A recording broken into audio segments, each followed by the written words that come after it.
So this brief presentation is about Duchenne and the coronavirus. And so I work in the Leiden University Medical Center in the Netherlands as a pediatric and adult neurologist. And of course, that's also directly a small disclaimer. So I'm not an expert on viruses and so on and so forth, but I do see, of course, many patients with Duchenne.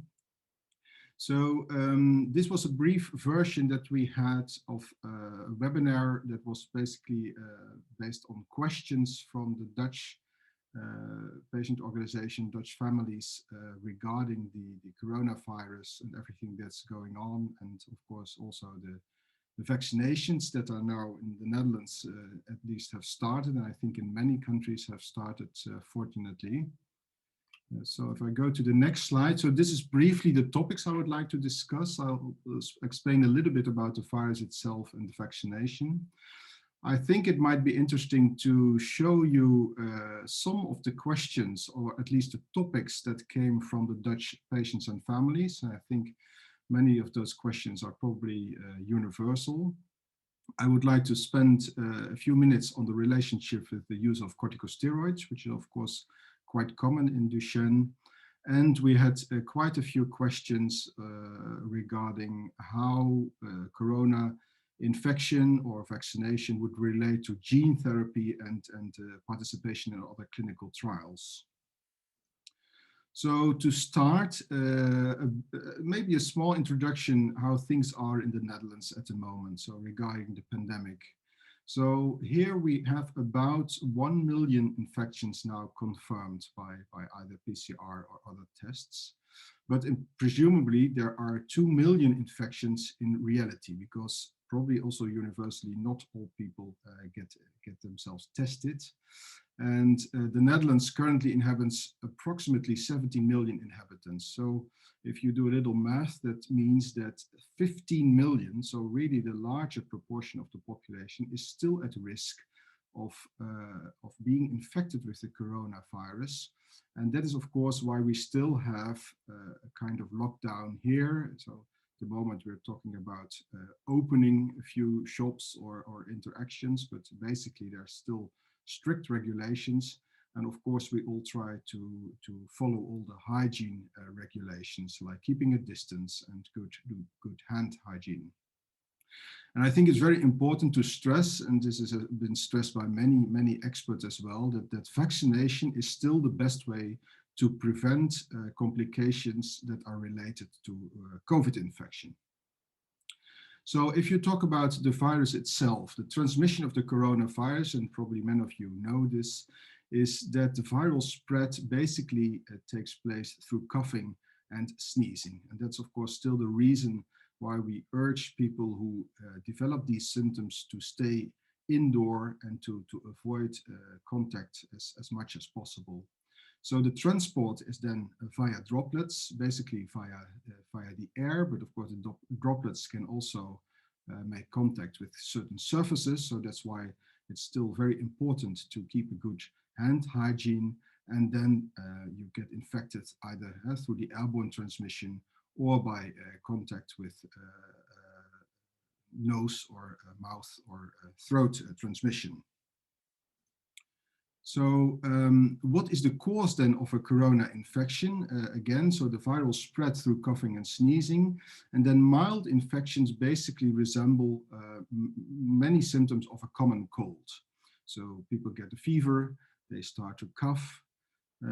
Something that is maybe more specific for corona is that you also can have a loss of smell and taste, which can be really annoying and also stay for quite a few months after the infection. There have been many people complaining about pain in the eyes or pain in the muscles. Of course, the last one is also something that you see in the common cold. And which is probably more than the common cold, is that there are also gastrointestinal symptoms like nausea, vomiting, and diarrhea. So this normally is a self-limiting disease that can last a few days or maybe a few weeks. But in a small proportion of patients, you get a severe infection. And those are the patients who really well, are submitted to hospitals, and some of them end up in the ICU.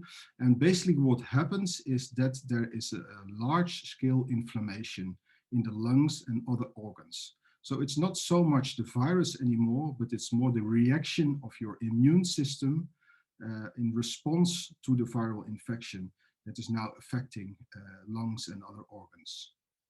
So what is the specific way that this virus spreads? So you see here on the left, you see an electron microscopic image of the virus particles, and what you can see, there are more or less round particles, but they have all kinds of sticky things that are a bit at the border of the virus particles, and this is the spike protein, and you can see it on the right as well. That's of course an animation, and this spike protein is one of the key players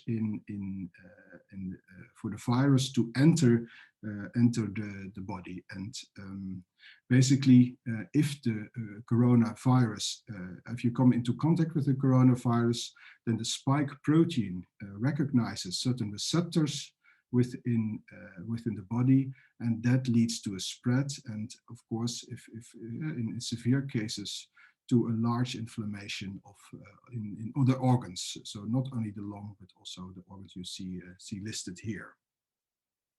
So as you know, there have been many vaccines developed, and these are just to show probably the most important, or the ones who have been the furthest in the development, if you want. And there are fortunately still vaccines developed. So this is not a complete list, and many of them have now been have received approval by the US FDA or the EMA, and I think this approval is still ongoing. So nearly all of the vaccines are basically targeting a similar protein. That means the spike protein I just showed you. And just to highlight one specific vaccine, that's the one of AstraZeneca, so that's a vector vaccine. I think I would like to go to the little bit more detail later on. And if you look at the data that we have so far about the working mechanism of the vaccine and the efficacy of the vaccine, it's very important to realize that all of the trials, or nearly all of the trials, have been performed in adults. So the AstraZeneca vaccine has been tested in 18 years and older. The same is for the Moderna vaccine, and only the Pfizer, so that's an RNA vaccine, is tested a little bit younger participants, so in 16 years and older. So, and that is also has to do with the fact that the regulatory approval is also from this age, so either from 16 years onwards or 18 years onwards. And as far as I know, only the Moderna vaccine, it has currently a trial ongoing where younger, so children basically can participate between 12 and 18 years of age. So if you look at the working mechanism, for example, from the AstraZeneca vaccine, then what you basically do is on the left, the top left, you see again an image of the virus with the spike protein. And of course, this spike protein has a DNA code, so a gene that encodes for this protein. So what is done is that the gene is taken out and basically wrapped into an adenovirus, so another type of virus. And adenoviruses are, some of them are also involved in a common cold. So our body is very capable of uptaking these virus particles in the body cells. So what happens then? And then you're on the left of the bottom left of the image. Then our cells start to produce the spike protein because they have now the genetic code to make this protein. And this protein is again expressed on the surface of the body cells. And because it's expressed on the body on the surface, then our immune system, so basically our white blood cells, are able to recognize this protein and produce antibodies. And that is basically the essence of the immune response. And of course, this takes some time. And if you have this vaccination done and the antibodies are ready, then you're much more capable of responding quickly if you come into contact with the actual coronavirus. So on the second topic regarding the questions that we received from Dutch patients and families, so there were many, and so we tried to group them a little bit, and many questions were actually about, of course, the disease itself, about Duchenne. So are patients with Duchenne specifically sensitive to corona infection? And this is, of course, a very logical thought, because in the end, patients with Duchenne, at least older children, develop a respiratory weakness and need respiratory support. So it's very logical to suppose that they are maybe also sensitive to corona infections. But the interesting thing is that we're now, well, practically a year further than the original infection in March 2020. And I think what we internationally see is that Duchenne patients do not seem to be specifically sensitive to a corona infection, at least not to the development of the severe immune response. And this may have to do that in general, the pediatricians do not see children with the severe symptoms of corona infections. So they do get infected, the children, of course, and they do develop symptoms, but in general, they are very mild and do not lead to ICU admissions. The other hypothesis is something that we will not be able to demonstrate, but it can be possible that also the use of steroids may have a role, because steroids also dampen the inflammatory response. So dexamethasone, another type of steroid, is now used in the ICUs to treat a severe corona infection, and it may be that the use of steroids is also protecting you in some way. So the second group of questions basically came down to whether vaccination is safe in boys and men with Duchenne. And I think from all the experts that we have spoken to in the Netherlands, there was a universal opinion that vaccination is indeed safe. So the general recommendation here is to provide vaccination also in patients with other type of immunosuppressive therapy. As you know, there are many diseases like rheumatology diseases or other neurological diseases where people get much more immunosuppressive therapy than the steroid treatment that is given in Duchenne. And the general recommendation is also to provide vaccination to those groups of patients. So it's considered to be safe. Of course, many boys and men with Duchenne use other type of medication, like cardiac medication or antibiotics, sometimes as a maintenance. So many questions were if there were any interference with those type of medications used. And we think there's not. So there's no reason to either suspend or change the current medication that you use, either when there's a COVID infection or prior or after the vaccine is provided to you. And I think recently, so the vaccination is now pending in the Netherlands. So of course there are now other questions, and of course we get more and more information about the different type of vaccines, and people want to know obviously whether there is a vaccine that is best for them.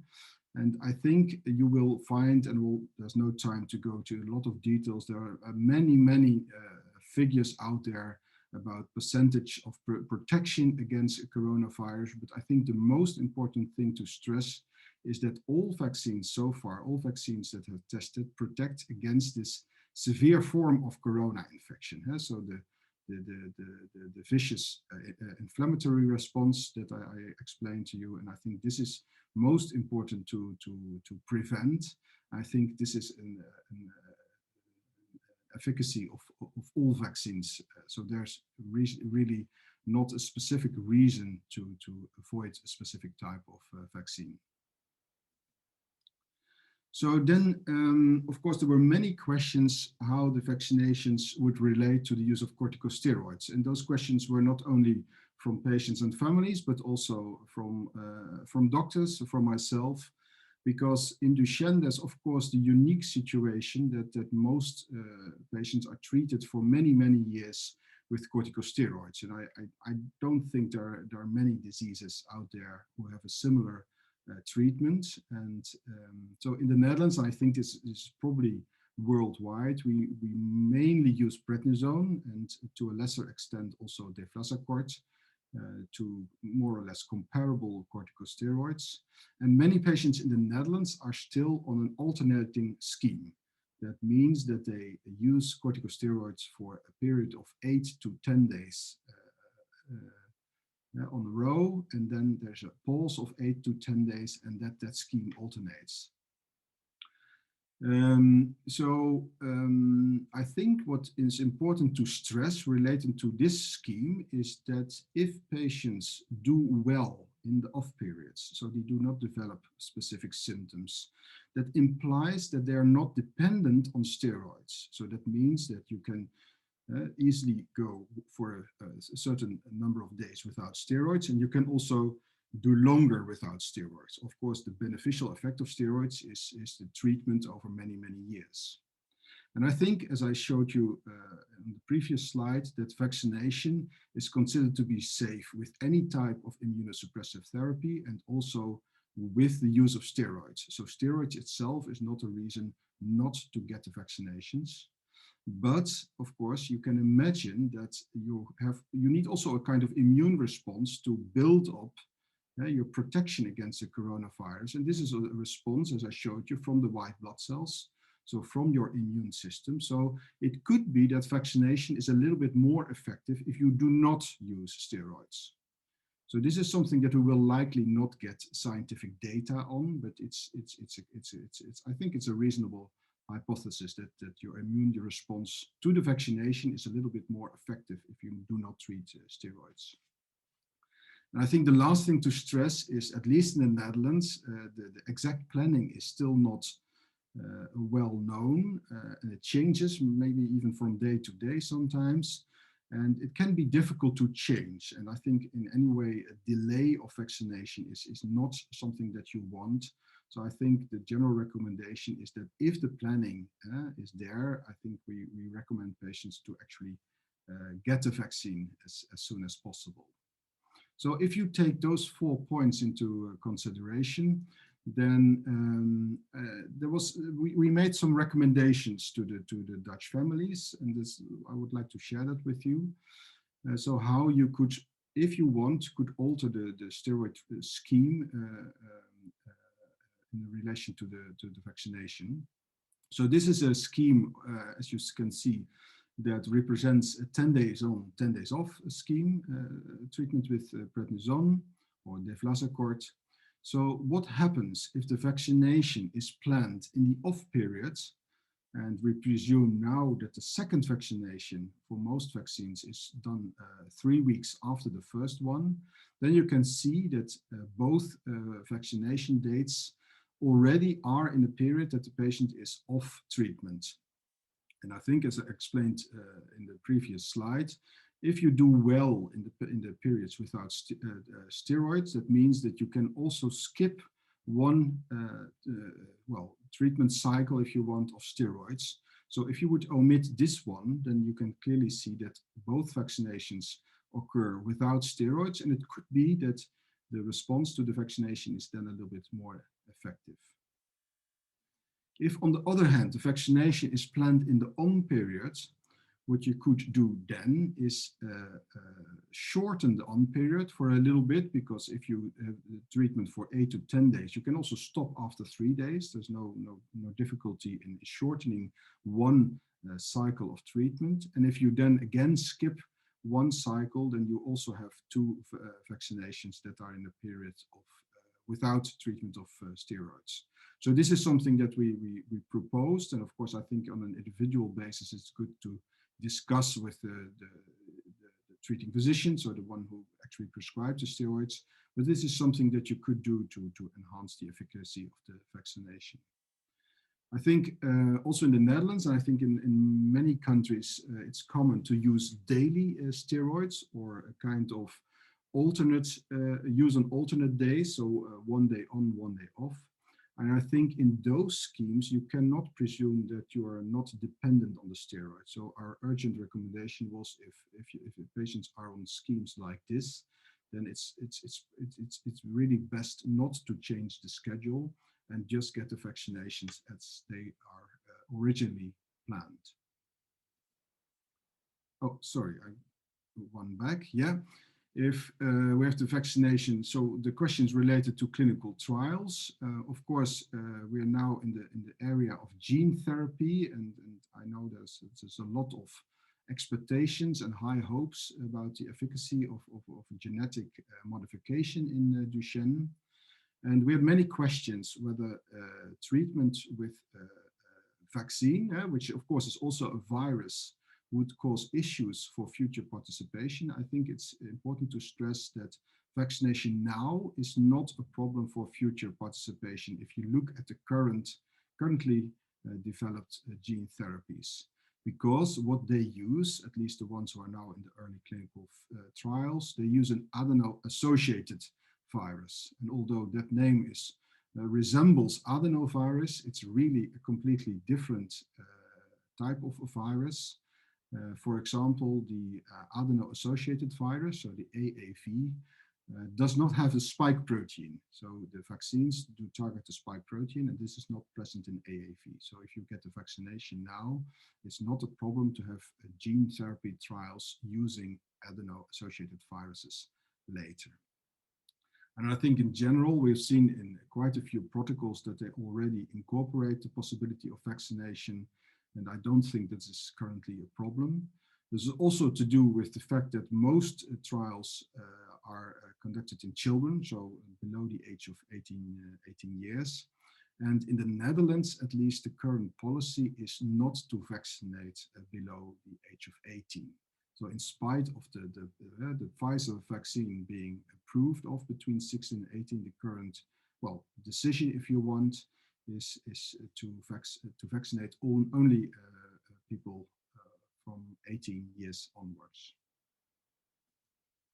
So in summary, I think what we tried to do with the webinar presented in Dutch, and I was very happy to be able to share that with you in a kind of abbreviated forms, that so we do not have any experience that Duchenne patients are specifically vulnerable to at least a severe form of COVID. I think this is something that we learned the last year, and it's very important to stress. I think it's also very important to be vaccinated. We still consider it the only protection, at least against the severe complications of COVID.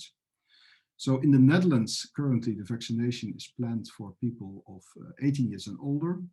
Vaccination is safe. It can be given with all current medication used in Duchenne, including the steroids. So if you just continue the steroid treatment, there's no reason not to get the vaccination.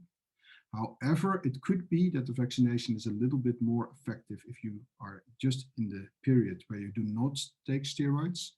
So we propose that only the patients on a stable 8 to 10 days on-off scheme who do not have difficulty coming through the 8 to 10 days off and are therefore not really dependent on steroid use, then you could adapt the scheme a little bit according to the vaccination. And we strongly recommend not to change a daily or alternate day dosing. So this was in a very brief overview what we discussed, and well, we had very interesting discussions afterwards with the Dutch family. So I would be very happy to take any questions and try to answer them to the best I can. Thank you for your attention.